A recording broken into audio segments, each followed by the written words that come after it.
Yo les refs, c'est Dazen, alias le poulet du game. Oui, aujourd'hui je suis un poulet. Bok. On se retrouve aujourd'hui pour une nouvelle vidéo. Une nouvelle escroquaille. Bon, si t'as cliqué sur cette vidéo, c'est pour que je te présente des animés. En bon toutou que je suis. Et c'est ce que je vais faire. Avant, comme d'hab, t'as une image tirée d'un animé qui s'affiche juste devant toi. Si tu fais partie des connaisseurs qui l'ont reconnu, mets-le en commentaire. Pour commencer sans plus attendre, je ne vais pas vous faire attendre quand même. Je ne suis pas escroc à ce point. Je vais vous parler de Trickster, qui est un shonen avec énormément de mystères et d'enquêtes. Il se déroulera dans une société semi-futuriste, où l'on suivra un groupe de détectives ayant pour but de résoudre des affaires. Le style est assez banal. En tout cas, dans le synopsis de base, on retrouve des choses assez communes. Mais il n'y a pas non plus énormément d'animés de ce style, donc ça peut toujours être très intéressant d'en visionner un de ce style quand t'aimes les sushis. Et un jour, un des membres va rencontrer un gars, et ce gars en question essaye tout le temps de se suicider, mais il n'y arrive pas, et va donc être intéressé par cette fameuse personne. Certains auront fait le lien, le personnage rappelle beaucoup d'Azai de Bungo Stray Dogs. D'ailleurs, petite info gratuite, une nouvelle saison est en préparation. Ah, ça mérite un pouce bleu quand même. Il va donc l'inviter à rejoindre son groupe, et le déroulé du scénario va partir de là. Bon, pour ce style d'animé, il n'y a pas besoin de tergiverser pendant 30 ans. Même si ça ne me gêne pas de tergiverser avec vous, car après tout, je vous aime bien. Est-ce que j'ai dit ça pour que vous mettiez un pouce bleu sous la vidéo? Peut-être. Donc comme je l'ai déjà dit, pas besoin de tergiverser, même si c'est ce que je viens de faire. Est-ce que je suis encore en train de faire, bordel? Bref, si vous aimez bien les animés du style détective enquête, avec beaucoup de mystères, qui vous font travailler vos neurones, bah franchement, allez-y, c'est pour vous. Yusha Yamematsu,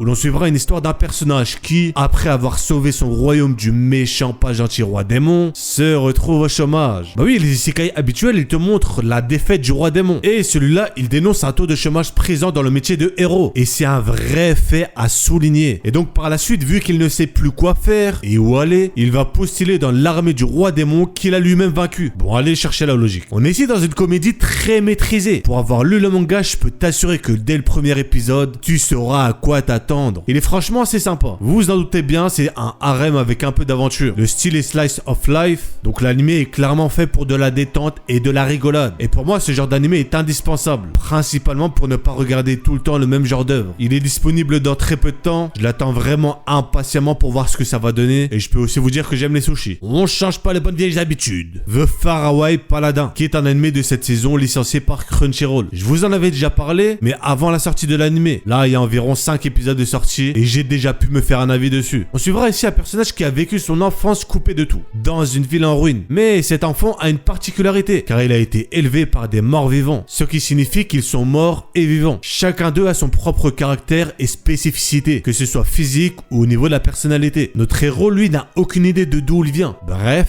t'as capté. On aura ici, comme je m'en doutais avant de commencer, une vraie aventure très shonen et fantaisiste. De ce que j'ai regardé, l'anime est super propre. L'intrigue est super intéressante et les personnages ont du caractère. Et pour moi, ce qui fait un anime réussi, c'est les personnages. L'anime m'a d'ailleurs beaucoup rappelé Mushoku Tensei, qui lui est un seinen, pour te dire à quel point il peut être intéressant. D'ailleurs, petit tips, l'auteur est très actif sur Twitter et parle avec ses fans français. C'est assez rare que ce soit le cas avec un auteur japonais, mais j'ai trouvé ça assez sympa. Donc si jamais certains voudraient lui envoyer un message, vous savez où trouver le sushi. Pour continuer, on va remonter un peu dans le temps, car oui, le prochain animé que je vais vous présenter se déroulera à l'ère Edo, Bakumatsu. Il s'agit d'un animé adapté d'un jeu, avec quelques modifications scénaristiques, pour être principalement dans de l'action. On suivra ici deux samouraïs, qui ont un but commun, qui est de trouver un artefact légendaire permettant de contrôler le temps. Ils vont par la suite se faire transporter dans une sorte de réalité parallèle. C'est-à-dire que tout est pareil qu'avant, sauf qu'une personne du nom de Mugenzai règne en tant que tyran au Japon. Ouais, c'est pas très sympa d'être un tyran. Bon, on sera ici dans une aventure basique, mais avec de la castagne. Le scénario est lui assez banal, voire pauvre, parce que l'anime se concentre principalement sur de l'action. Mais ça peut être sympa quand tu veux juste voir de la bagarre. Boum, bim, bam, ptsch. Il y a une douzaine d'épisodes et vous pouvez le retrouver sur ADN. Bref, on arrive donc à la fin de la vidéo. Si t'as kiffé, pouce bleu, c'est un ordre. Si c'est pas le cas, pouce bleu quand même, c'est un ordre aussi. Un sushi plus un sushi, ça fait combien? Dites-le moi en commentaire, on va voir les personnes intelligentes. Ah, et n'oubliez surtout pas, Dazen est un escroc.